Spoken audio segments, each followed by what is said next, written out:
forma de barro, en jarros multicolores. Pues buenas tardes nuevamente a todos. Miren, pues ya aquí nuestro director de obras prácticamente ya comentó los detalles generales de la obra. Son 1.750 metros cuadrados entre las dos obras.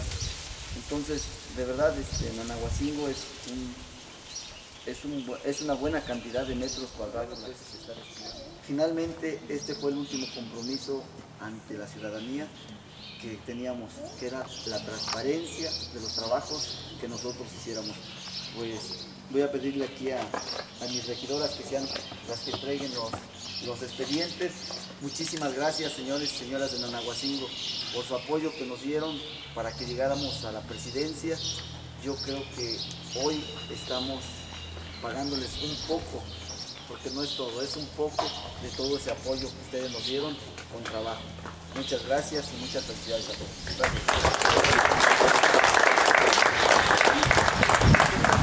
Pero volteen hacia allá para...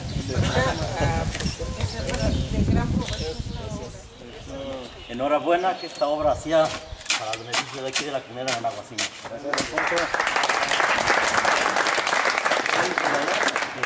Hágase.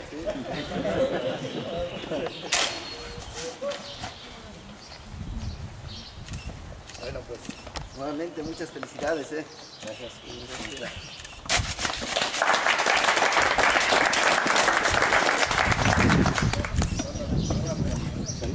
Ah, sí.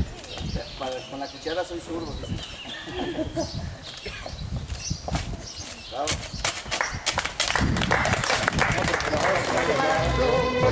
Bajo el cielo azul de